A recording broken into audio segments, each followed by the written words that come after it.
Welcome, everyone.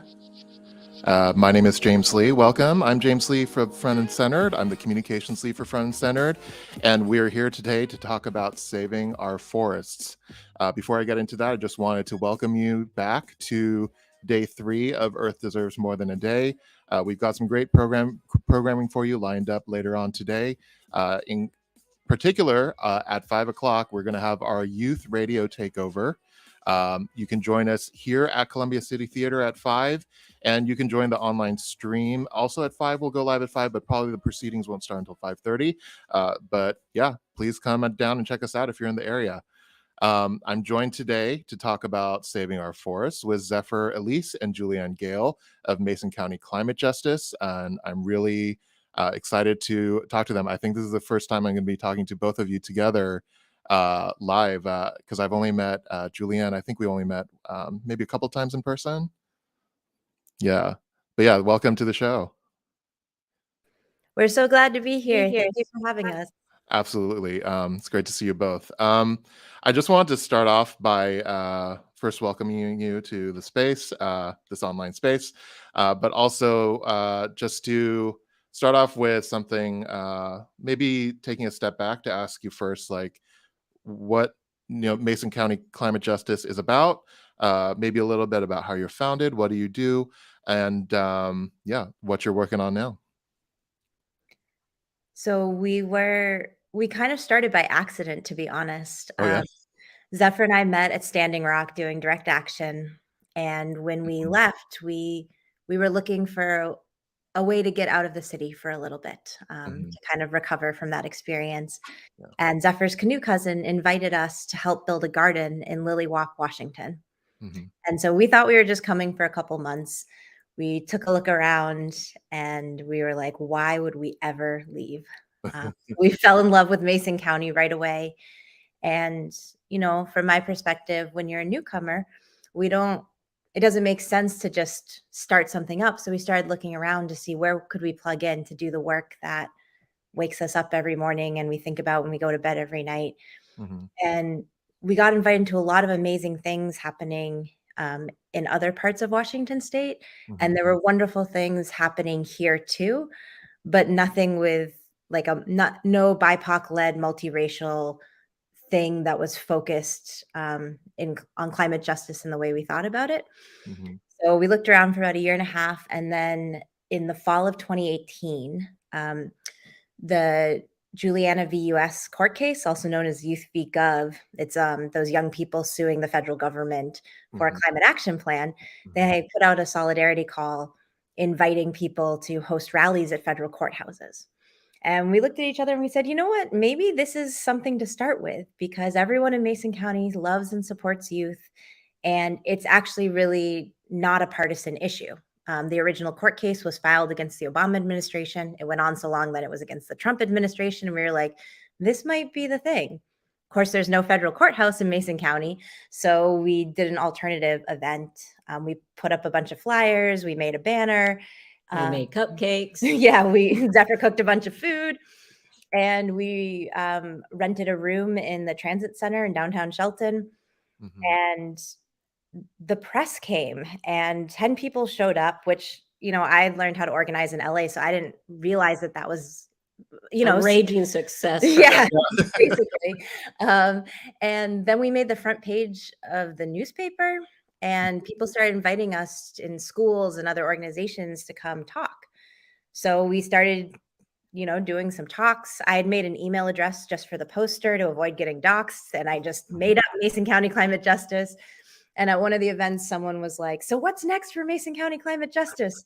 And we were like, we're not a thing. That's an email address. And people were like, you are a thing. We need a thing. Please be a thing. And so that's how we were born. And I want to just go ahead and pause us and interrupt capitalism that says hop onto it in a more traditional way. Before we begin, we need to go ahead and ask permission of the ancestors and spirits of all the lands that we all come from, wherever we're joining today, to gather in a good way. And for us here on the Squaxin and Tuaduk lands, we lift hands for the ways that their descendants continue to caretake in a good way. these lands, these waters, and all nations that we're so fortunate to share with here today. So thank you. Thank you for having us, and thanks for asking about our origination story. Absolutely. And thanks for, taking time to, honor and recognize the traditional First Peoples of the lands we're coming from. I'm right now in South Seattle, broadcasting on the traditional homelands of the Duwamish tribe, who are still federally unrecognized. Also the home of other Coast Salish peoples as well, but just wanted to shout out the Duwamish because they are unrecognized. And yeah, so thank you for, helping us take a step back for that. But yeah, that's really interesting to hear about your origin story because I come from a similar background. I'm from a small town in Silicon Valley, not so small anymore, called Redwood City. And so, I had a similar experience organizing where, if 10 people came out to a thing, it was a massive success. And also because, that those numbers are a massive success in a smaller city or town, you feel really powerful as an individual, doing that kind of work. And so can you talk to me a little bit maybe about, because you had mentioned too that like there wasn't really this sort of BIPOC led group where you were in Mason County, and that's why you started this. Can you talk maybe a little bit about why that is, why you think that might be, and yeah, because clearly it sounds like people saw that, oh, you're filling a need, we need you, so.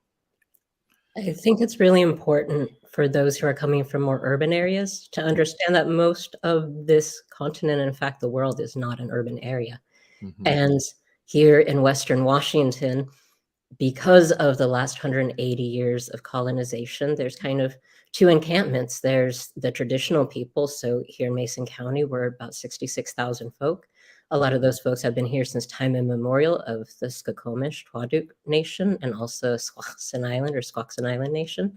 Mhm. And then there's a whole bunch of us who are recently arrived. And this region has a history of Scandinavian loggers settling because there was the forest here. So it was comfortable and familiar for a lot of folks who had been making their way from distant places and across northern Turtle Island to land here. So Mhm. my father was born in Seattle. His biological father also born in Seattle, but he was raised by a Norwegian immigrant farmer. And so, that's kind of who is here. There's a lot of children and grandchildren of some of the original settlers that came in, and things have changed, but this isn't necessarily always been a safe place. In my living memory, I remember when Shelton was a sundown town, and my interracial parents were very sternly invited to be gone by the end of the evening. So this isn't a mecca like big urban areas for folks that are melanated and blessed with a lot of ancestry to kind of think about as home. And yet these are places where people of color have always tended and always cared for. So it's Mhm. really important to honor and recognize that where we're at is complex, and we get to think well about all of our neighbors, whether they're two-legged or four-legged, fin-feathered. We're all neighbors and all community together. So the fact that we're BIPOC leading, we're just the two people whose spirits and ancestors called to do this work and heard it and decided to step forward. And I would add that there was lots of good work that happened before we got here. And we're building on that. There was a proposal to put a trash incinerator in Mason County not many years before we arrived. And the community came together and 4,000 people worked hard to stop that and succeeded. And if that work hadn't been done, we wouldn't be able to do what we're doing now. And on the numbers level, I just want to share a couple weekends ago, we held a meeting and 80 people came. So, sometimes it's 10 people, but sometimes it's 80 and sometimes it's more because when it matters to people, when we can tell that it's our home being affected and it's our community and our neighborhoods and our children and our grandchildren, um, people are ready to show up. And I think as we're seeing more and more extreme weather impacts due to climate change, it's more and more clear to people that something needs to shift. Mhm. Thank you both for that. I think that's a really good point to maybe shift into talking about the current work that you're doing right now. we can talk a little bit about Sherwood Forest too. I know that's not all of your work, but I know that's pretty much a very recent thing that's been happening. So yeah, I just want to open it up to you both, and yeah, feel free to share about the work that you do. There's lots of different pieces to what we do, from community education and base building, community organizing, and all of that piece. One of our biggest goals is not that everyone thinks like we do, or that we're telling people what to do. The idea is that to face the scale of the crises we're in, economic, climate, racial, uh, colonization, all of it, it's going to require all of us to be thinking at our highest capacity, coming with our full hearts and open hands, ready to help and ready to work. And so our style is kind of encouraging people to find their calling and to support the work that's already happening, or the work that people want to do. And then in terms of like the content of what we do, some of it is about regenerating healthy ecosystems, building food forests so that we have local healthy food and we're not reliant on long distance supply chains, creating a zero waste circular economy, and then also protecting our oldest forests that we have left. Here we are on the front line of a lot of the climate impacts, just because of the nature of where we are. We're in a predominantly forest with a lot of tidal area. So the windstorms, the mudslides, the increasing effects of these atmospheric rivers that we're seeing, the heat waves, like those are all having very immediate impacts into what's happening in the forest around us and what's happening on the tidelands. And our neighbors have a range of experience they're coming from, and beliefs and identities that they hold. And it's a brilliant opportunity to think about how we can get to what's at heart of us as neighbors and as community, regardless of all these other things we've been taught matter. And for me, it's setting a table and inviting the neighbors to come and eat, and envisioning how we can bring an abundance to a region that, because of the cycles and systems that have been at play, we're thought of more as a poor, small community. And yet we have beautiful resources, and we have a wealth of intelligence and a wealth of who our community members are and what we actually have on the ground. And so it's a great opportunity to remind people of the significance and their power, and just to also do a lot of re-education, because there's so much misinformation about what a forest is versus a plantation stand, or what is sustainable logging versus what could regenerative forestry offer the world. So it's really just thinking a big dream that includes a big vision for the workers, for the logging workers, for mill workers, for all our working folk across Mason County, for folks who are elders who settle here for a retirement, who need support because of working industry or just being unwell, and this being a more affordable place to have access to housing. But we have struggles here that people don't understand. We have one incorporated city. We don't have a lot. We have one major road that has 2 lanes as the main artery connecting town and town. It's Highway 101 and the 3. If a tree comes down, you don't go anywhere. Urbanites do not understand the idea of not being able to get where you want to go when you want to go, you know. And I love the fact that Seattle's trying to get buses every 15 minutes. We're lucky if we have a bus once an hour. There's a lot of places that ain't no bus running. I used to live at a bus stop and work at a bus stop, but the bus only ran 3 times a day. So my choices were work a 6-hour day or work a 14-hour day. And neither really made any sense. So we get to think about different things than what we're used to, but we also get to recognize different values that we have and different resources that we have here. And we're learning. This is all an experiment, because none of us have faced climate change before. So we get to come together and make a big dream for what we want for today and for tomorrow, and work together toward that, while also just getting creative about how to make this invitation so appealing that everybody, regardless of where you come from, you want to join in and do this work because it's going to benefit you and your family. It's going to benefit whoever's coming after, and it's going to benefit the lands and the waters and all of the neighbors that we have here. Mm-hmm. And something I just want to add that you're making me think of is, because of all the misinformation, I'll just give you some examples and then I'll Absolutely. the story. But one of our team grew up and went to North Mason School District, and he remembers being taught that old growth forests are sterile and there's no life there, which is not true. There's many species that depend on old growth forests and can't live anywhere else.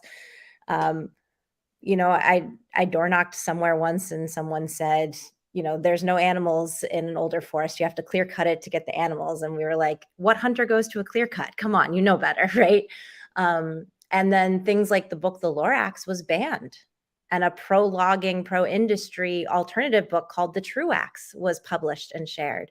And so in all that level of misinformation and all of the pressure to, there's many ways to be proud of your history, but there's a lot of pressure to say that the only thing to be proud of is cutting down the trees here, and cutting as many as possible or as big as possible rather than as thoughtfully as possible.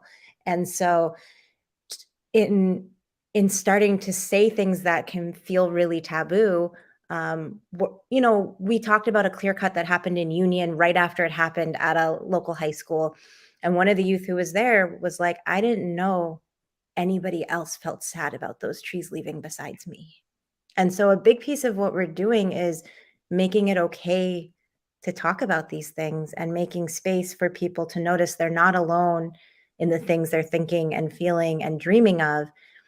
And also, when you do a project together, when you're planting an orchard or you're planting shrubs and you're giving away food, it just brings people together regardless of your backgrounds or your beliefs. And there's something in my mind so hopeful in a time of increasing polarization due to social media, due to all kinds of pressures, due to the tightening of the screw of late stage capitalism. And it's nice to find a way to remember that we're neighbors first and foremost.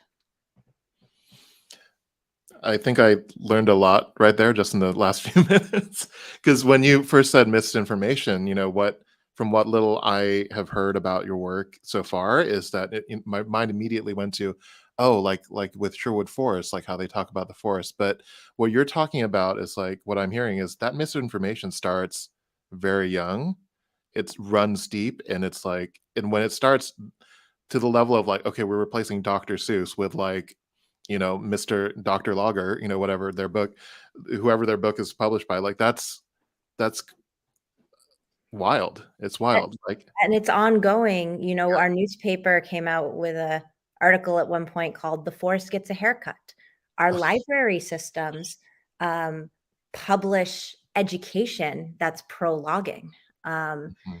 So it's embedded into a lot of the things we're doing. And it's not just, something that happens here in Mason County. This is actually statewide. There was a House bill that passed in 2020 that's current law that's full of pseudoscience that's funded by the timber industry. And we're seeing the result, that things that say like, it's good for climate change that we clear cut log and have industrial plantation stands that are monoculture, like that's good for climate change, which it's not. And those types of things end up showing up when we're trying to do things like, for example, one of the things we're trying to do is cancel the Sherwood timber sale in the Sherwood Forest, which is one of the oldest forests we have left. And in the SEPA document, the State Environmental Protection Act checklist, they reference the law that was passed in 2020 as evidence that there's no significant environmental impact or no possibility of significant environmental impact to take out 154 acres of a 100-year-old forest. And they're using this very convoluted logic that because it's been mismanaged in the past, there's no value to now. And what we're trying to say is we have so few seeds left to grow into the sprouts of old growth. We're not there. there needs to be an interruption in the idea for those of us who haven't seen it since time immemorial, like our hosts, Salish Sea nations. There's nothing ancient left. These 8 old, getting close to 1,000-year-old trees are all that's left of what used to be forest upon forest. What we're seeing are baby trees, infant trees, locked into plantation stands. Now let's take the word plantation. My ancestors were stolen from Africa to work on plantations. My ancestor, who was a colonizer in Mexico, was the owner's son of a plantation. On both sides, they were harmed by what happened on the plantation, because the plantation is an extraction method, and both worker or the enslaved, as well as the owner, have their spirits taken from them in that extraction. This is the modern day version of a plantation, where infants are being forced to be a commodity. The traditional knowledge here says the forest is a family. They are a deeply interconnected family, and these are co-beings. We do not have life without these forests and all of the species above and below ground making life happen here for us. So we need to protect what is the last tiny bit remaining after first and second and third wave clear-cut logging has taken everything that used to be here, and reimagine what it looks like with these old, different aged, fully healthy, fully supporting, fully drawing down more carbon than almost anywhere else on Earth forest could look like here. And to say that just because it's been bad in the past, we get to make bad decisions in the present that make worse impacts for the future is a false dichotomy. This climate emergency requires us to do things we've never done before. And one of the first things we must do is to put life and to put a livable future for all life on this planet above the interest of the corporations, above the interest of the profit. There is no profit on a dead planet, and we need these forests to have a viable living future. Yeah, it makes me think about what you were talking about when it came to that young person who had said that they didn't realize other people also felt, you know, sad about these trees being cut down. And it's like that. I feel like my background is as a restoration ecologist, and so I used to do restoration work. And I feel like there was, at least among my colleagues, there's kind of this unspoken, yeah, we're scientists, we care about logic and numbers, but like, every time you go out into the field, it's like, oh, look at this plant, and we call it our baby. We see, sandpipers, and we're like, oh, they're here again, and you have these relationships and these emotional connections, and for some reason, it's like not it seems weird to talk about when in our current culture, and so I was just thinking about that, and also just kind of reflecting on um how the sense of how if an ecosystem is damaged to the point that it's considered like not savable or not worth saving, or like that's a sacrifice zone, and because that's how our communities have been talked about too, right? Like, oh, they're already so in such a bad position, investing more won't help. It's like it's it's like redlining but for forests almost. And yeah, so it's just something I'm thinking about. We have a few minutes before our commercial break. We've got one commercial break, and then we'll come back to this discussion. And so just wanted to remind folks that you're listening to Rainier Avenue Radio.world. You can go to frontandcenter.org to see our list of programming for this week of events. You can find out more that's going on Thursday, Friday, and also it's a living schedule. So towards the end of this week, we will also be posting member events that are happening this Saturday in different parts of the state. If you want to learn more about Mason County climate justice, they sent us a excellent poster board with lots of information. It's posted up here at Columbia City Theater. Come on down, check it out. You'll see all the information there. and what they're up to. We have just a couple minutes left, but I wanted to also just thank you, Zephyr, real quickly, just for helping us slow down the conversation a little bit, because I came to this conversation directly out of a meeting, so I was kind of like go go go, and so it's nice to kind of step back a little bit and think. So I appreciate that. But yeah, just wanted to ask you, would you like to talk about Sherwood Forest when we come back from break? Would love to. Dive in a little more deeply? Okay, that sounds good. Why don't we go ahead and do that? Again, you're listening to Rainier Avenue Radio for Earth Deserves More Than a Day. We are on day 3. We're halfway through. Come on down to Columbia City Theater for our youth radio takeover tonight. You'll be able to see that streaming. Starting at 5 o'clock, we'll be going live, and at 5:30, the program itself will officially start. On Friday, we have a community mixer. We're calling it an EJ Everyday Mixer. And during that mixer, we're going to be showing a film called Doctrine of Recovery. It's still on the festival circuit, so you cannot watch it online. You have to come down to the theater and watch it with us.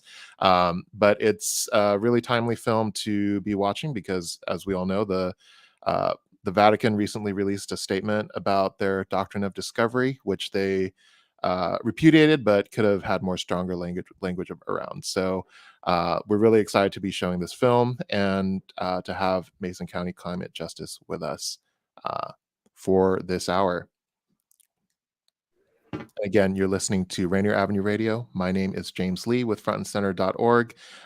Just wanted to mention too as well that we are going to be participating in Seattle's May Day event coming on May 1st. We also have the morning before that, on the weekend, our member organization, Community to Community, a food justice organization up in the Bellingham area, will be doing their annual Marcha Campesina the day before May Day. Again, go to frontandcenter.org to learn more about that. You'll see all that information posted on our Earth Deserves More Than a Day website towards the end of this week.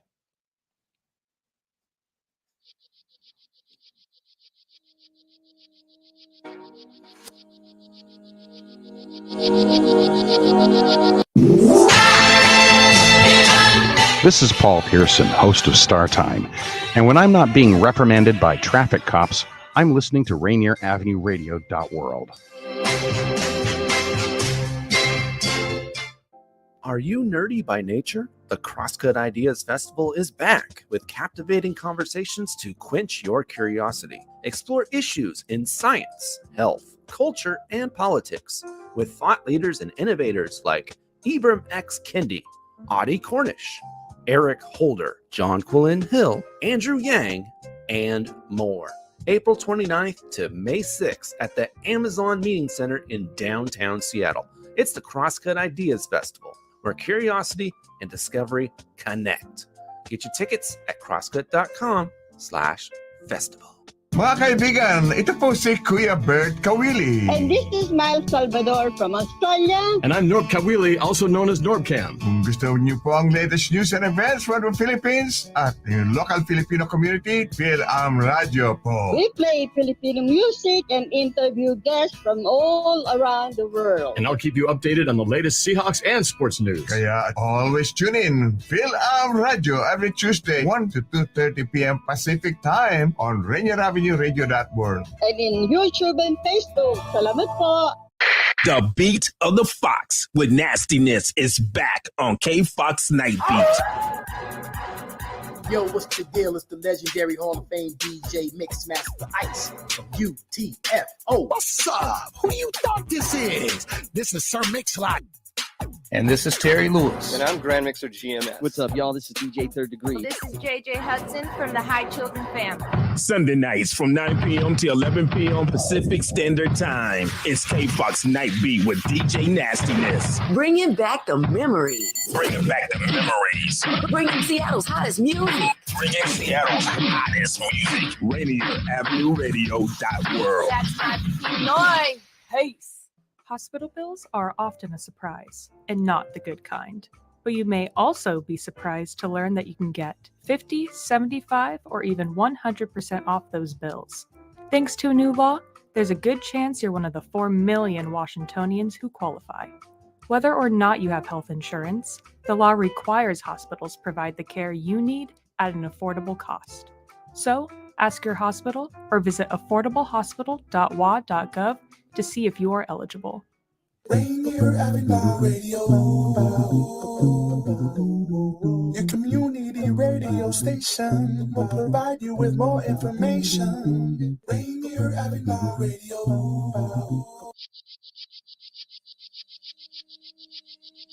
And we're back. This is James Lee with Front and Centered. Welcome back, everybody. We're with Zephyr and Julianne of Mason County Climate Justice. We're here talking about saving our forests. Thank you, Zephyr and Julianne, for a great first half hour. I wanted to just get into Sherwood Forest a little bit and then talk about, we can talk about afterwards how folks can get involved with Mason County Climate Justice, and also the documentary screening happening this week. Is that right? Yes. Oh, awesome. Okay, that's very cool. Tomorrow. Okay, yeah. So we should definitely talk about that. Let's first talk about Sherwood Forest a little bit. Can you set the scene for our audience? Because a lot of folks may not have heard of what's going on with Sherwood Forest or even where it is. We're going to start kind of zooming way out. And as Zephyr was saying, we have almost no true old growth left. So what we have are what are known as legacy forests. These are the oldest forests we have left. They're basically the old growth of tomorrow. If we want to have old growth and we don't want to set the clock back more than 100 years, this is what we need to be protecting. They're structurally complex, mature, and they provide irreplaceable benefits for people, for wildlife, for ecosystems, and for carbon sequestration. Our forests here in Western Washington, in their natural, healthy, old growth states, sequester more carbon per acre than the Amazon rainforest. So what we do here has an impact not just on our local communities, but actually globally. And so these legacy forests, they're held in different hands. Some are private and some are public, and they're owned by the Department of Natural Resources, some of them. And the Department of Natural Resources is accelerating the clear-cut logging of the oldest forests under its management, which seems pretty counterintuitive, particularly because they also have their own goals about, returning to old growth. And that's not going to be possible if they keep going ahead the way they've been going. So, here in Mason County, Sherwood Forest is one example. There's also, they give cutesy names. So Sherwood Forest is spelled like Robin Hood, like for Sherwood Creek, the Sherwood Creek watershed. But the DNR name for the timber sale is Sherwood, like SUREWOOD. Other cutesy timber sale names of legacy forests in the next 2 years coming up in Mason County are Plum Bob, north of Belfair, Next Contestant in Lake Cushman, Licorice Root in Lilywop, and I forget the name of the one in Southern Harstine Island. But, they're scattered. They get cutesy names so people don't realize, what's getting talked about. And so 1 to 10 years ahead of time, the Department of Natural Resources makes a decision about which forests are going to be logged. And then there's no community input, and they don't even release all that information necessarily unless you're super techie and you have GIS and you can track things. And even then, a lot of things are nebulous. Then they submit what's called a forest practices application, which anyone who wants to log a large area needs to do. They're also the same agency that approves said forest practices application. Then it goes through a SEPA review, and SEPA stands for State Environmental Protection Act. And the first step is a determination, is there a possibility of a significant environmental impact, or is there no possibility of a significant environmental impact? And pretty much all the time they decide there's no possibility of a serious environmental impact. So they issue what's called a determination of non-significance, meaning they don't even do an environmental impact study. Then it goes to what's called the Board of Natural Resources. And so the Board of Natural Resources is the fiduciary body, like the fiscally responsible body for DNR, and it's in our RCWs who's on that board. So who's on that board is the Commissioner of Public Lands, Hilary Franz, the Superintendent of Public Instruction, a high-up administrator from WSU, a high-up administrator from UW, and a representative from the governor's office, and a county commissioner from one of the quote-unquote timber counties that have land that was given to DNR from the counties. You'll notice there's no tribal representation there. I was going to ask, yeah. You'll notice there's no community representation. There's no environmentalist representation. There's no environmental justice representation. So these 6 people that, yes, the public votes some of them into office, but not necessarily votes them onto that board, don't get a say in. And so they have a public comment period of 2 weeks. So you scramble to find out everything you can in those 2 weeks and submit all the things. And then they invite you to sign up to give public comment live or, send it in. But then they don't even let everybody who they allow to sign up to speak. I'm going to back up and talk specifically about Sherwood and then talk about the BNR process with Sherwood as kind of an example. Unless you want to add anything before I go. Okay. So Sherwood Forest, it's in the eastern part of Mason County between a neighborhood called Lakeland Village and a neighborhood called Trails End Lake. The whole forest is larger than this area, but most of, it's been clear cut in patches, but there's some real amazing legacy forest left. I went out with Squaxin Tribal member Red Rolf Kreis to take a look, and we found all kinds of evidence of his ancestors harvesting the area decades ago, of being present and it being a culturally significant spot. So this area is important for salmon. Part of the forest practices application and the SEPA checklist says that they're planning to build a road over a fish-bearing stream that will require building a culvert. That road noise will start as early as 4 a.m. The logging could go on for 2 years. There's a possibility of oil spills and lots of things that they don't mention too, like the fact that forests, especially with climate change and our loss of our glaciers, our forests are where we store our water. It's necessary for our groundwater, and it's necessary for our local water cycles, both the trees themselves, their roots, their trunks, storing all that water, but also the soils, which often get damaged by machinery and industrial logging practices. And also in terms of climate adaptation, we need these forests for if we need to escape a heat wave. Forests can be 10 to 20 degrees cooler Fahrenheit than surrounding areas. And that's in part due to shade, but not only due to shade, it's also due to transpiration, where the leaves release water.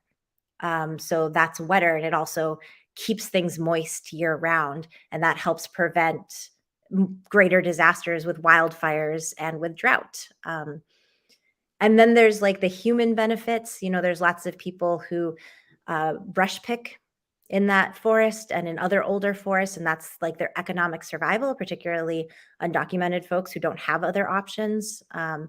It's also a place, where people go berry picking, go foraging for mushrooms, go hunting. I know people who that was how they survived, was being able to feed themselves from the forest. And then there's all the mental health benefits. There's a million studies about how being in biodiverse forests is good for depression symptoms. There's studies that show that ADHD symptoms are relieved by having enough access to healthy biodiverse forests. And there's all the cultural losses like I talked about earlier. So this is super important for so many reasons.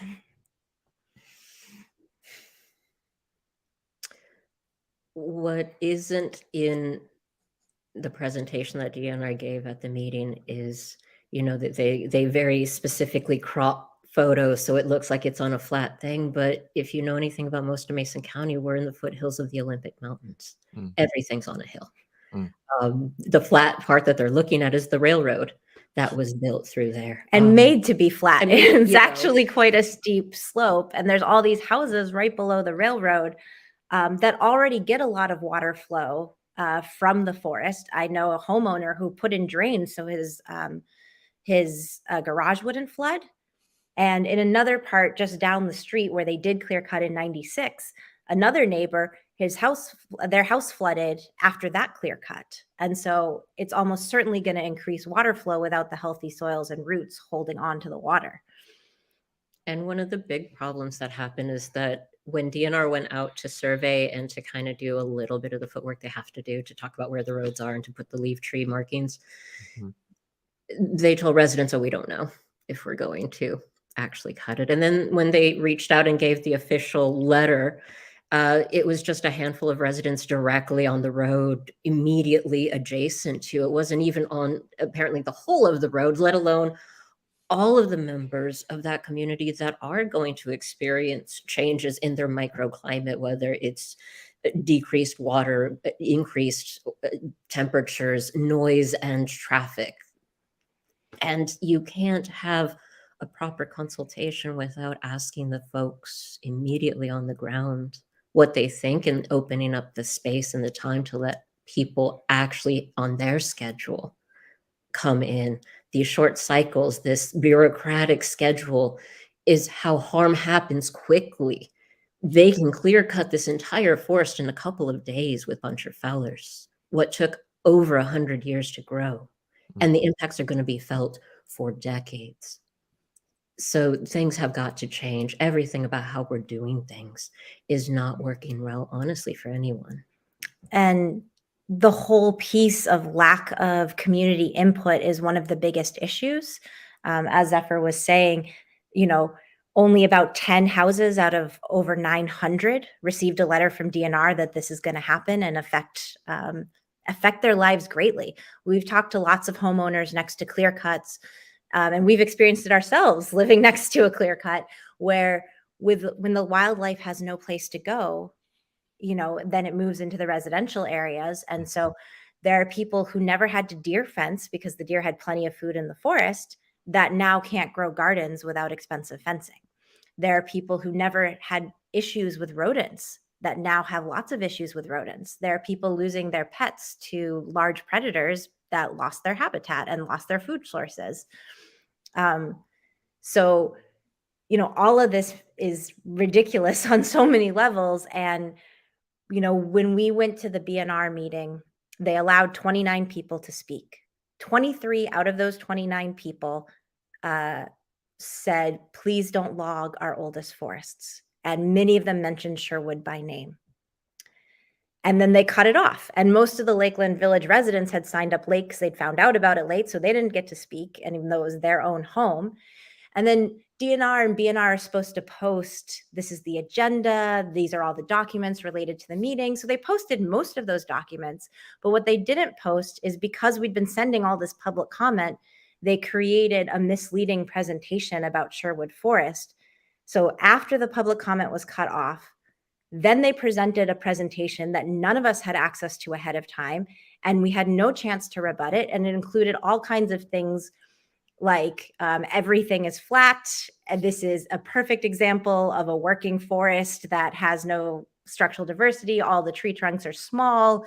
They said things like, initial consultation with the tribe didn't show any concerns, even though there are actual tribal members who signed petitions and spoke out against it. And the other thing about Sherwood is there's a railroad right along the edge where they're going to clear cut. And that railroad, I believe, is owned by the Navy. It's leased by the Navy. Sorry, it's leased by the Navy. And we've had people who've told us that in their emergency neighborhood trainings, they're told there's such dangerous materials on those trains that if there's an emergency, don't try to help because there are people there with orders to shoot instead. So we don't, And in the era where these long trains and the precision scheduling, we're seeing the impacts that it's having on the neighborhoods, having a clear cut at the top of a hill with a train track lower that is carrying these things, and then a community lower than that. And at the very bottom, you have one of the largest beds of native oysters everywhere. So there is just so many literal levels of impact that this is unconscionable and this must be stopped, period. And there was a Lakeland Village resident who really wanted to speak. And so even though the comment period was cut off, he was like, what about the Navy and the railroad and all of these things? And the Board of Natural Resources just said, this is not the place for that discussion. If that's not the place for the discussion, where is the place for the discussion? We're following your directions for how to engage. So there was this false, presentation that was given. And then one of the board members stood up and said, I move to approve all sales. There were 8 sales on the docket. Every single one of those sales was at least partially, if not fully, a legacy forest. And people, in that moment, a lot of the activists in the room stood up, inviting the Board of Natural Resources to look us in the eye, like find their humanity, find their connection to spirit, find their courage to wield the power that they have responsibly. No, I don't believe in human enemies. I believe that all of us has an opportunity to leverage our power for positive change, and that all of us have the ability to do the hard and courageous thing that is sometimes countercultural because it's the right thing to do. And so she made the motion. We're all standing there, and there was silence. No second. No second. Hesitation. And, those of us who've been going for the last couple of years, no one had ever seen that before. So I feel like that shows that we are having some impact.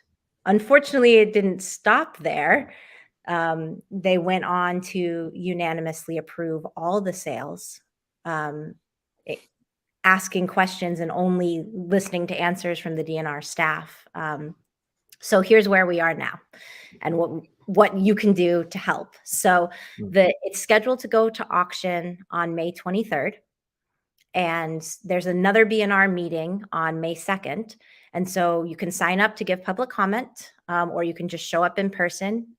You can join by Zoom or in person. And this is an opportunity to ask them to change their mind and cancel the sale and to not vote for any more legacy forests. Some other actions, we are appealing the sale. So we're looking to raise legal funds. We have raised about half the money that we need to do the basic filing. We have an amazing pro bono lawyer. We just need the filing fees and the record fees and all that. Unfortunately, even if you have an ongoing lawsuit, it doesn't mean they stop logging. So you could win the lawsuit and still have lost all the trees unless you file and win an injunction. But to file an injunction, you have to pay a bond that pays the state back for all the money you would lose by waiting. So that's like another $15,000. So we could really use some help with that. And we have a petition. Anyone, anywhere can sign it, but Washington State residents are the most effective because it's Washington State public land. There are some decision makers that you can reach out to. The Commissioner of Public Lands, Hillary Franz, the Board of Natural Resources, Assistant Deputy Supervisor for State Uplands, Dwayne Emmons, Assistant Division Manager, Joe Kuntz. You can volunteer with us, help us get paper signatures no matter where you live, or get online signatures no matter where you live. You can help us give calls to timber companies to ask them, please do the right thing for your community, be good neighbors, and don't bid on this timber sale. And you can spread the word. A lot of people, even locally, like very local to the clear cut, didn't even know it was going to happen. And so the more that we can talk about these things, the more we can come together to create a vision for the kind of future that will benefit all of us. Thank you for that. Can I ask you, we do have your information here in the theater, but is there a good way for folks to contact you who are interested in either, helping out or giving funds or, what's the best way they can get a hold of you? So you can follow us on Instagram at Mason County Climate Justice. You can send us an email, masoncountyklimatejustice@gmail.com and ask to be put on our email list. You can go to gofundme.com/f/save-Sherwood, spelled SHERWOOD. And you can sign up for the BNR meeting by going to bit.ly/capital M, lowercase ay, capital B, capital N, capital R, May BNR. So and our phone number, if you're a phone person, 360-545-3671. Great. So that's bit.ly/MayDNR. Yes, the capitals do matter. So They do matter. So the capital M. Capital M, capital BNR. Got it. Thank you for that. Or just email us and we'll give you all that information. we have a little handout. We could just send you the handout that has all the contact info for the decision. Oh, that's perfect. Yeah. So that's masoncountyklimatejustice@gmail.com. Correct. Perfect. We have about 7 minutes left. So why don't we talk a little bit about, I do have a question for you about Sherwood, but let's save that if we have time. Can you tell me a little bit more about the screening tomorrow night? Is that right?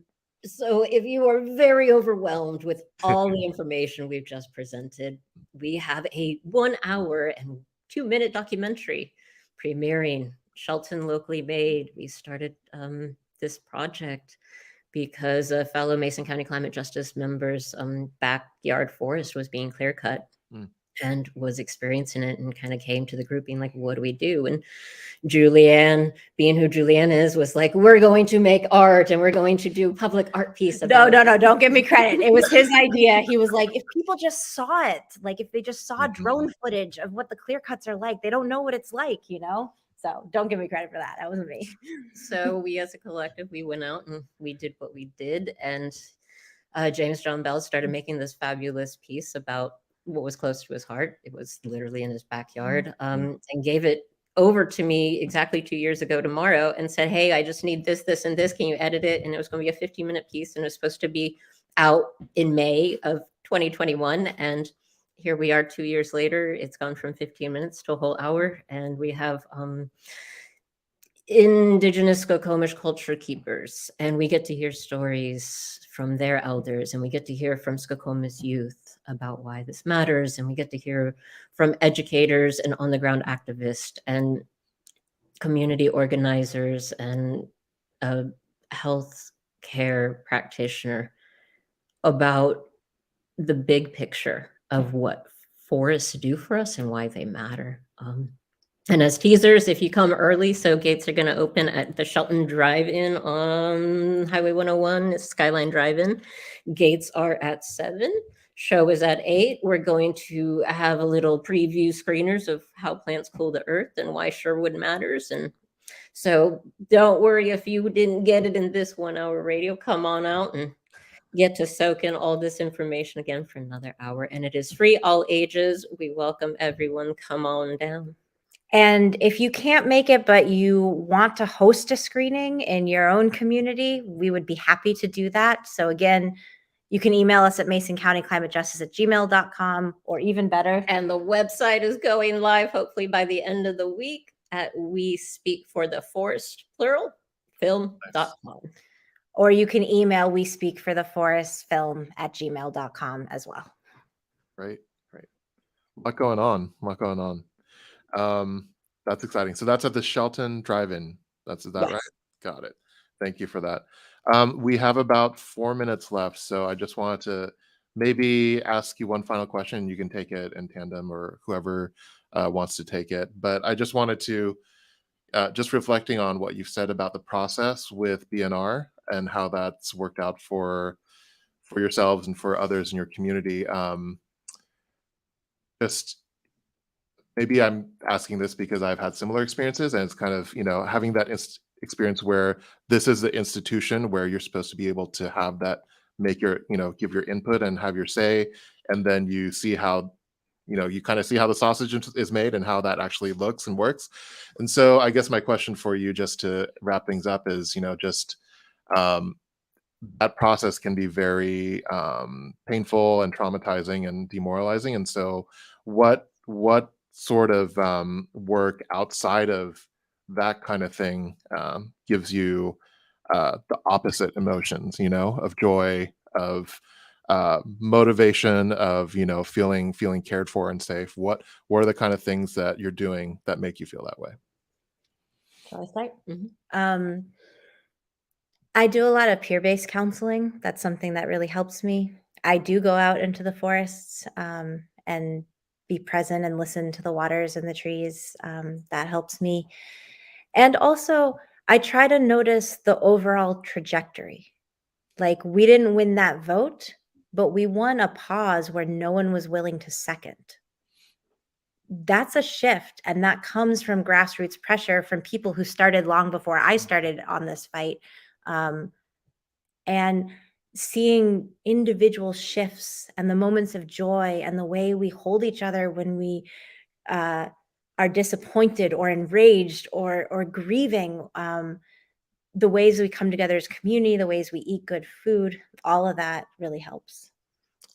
And, so folks know it's not just in stopping the destruction. MCCJ has put in a couple of food forests, including at our local Shelton Methodist Church, and watching the ground come back and come alive in a place that was just burnt and it felt like cement, and just putting in the trees and gathering the community to do that work, and then knowing that that's going to grow and feed the community for so many decades longer to actually see day by day the change and the renewal. Colonization is colonization, capitalization is brutal, and there are things that are far older and have brought us joy for many years, and we get to continue to have that, including growing our own food and including coming together to break ground and then break bread together. And you can see the results so quickly.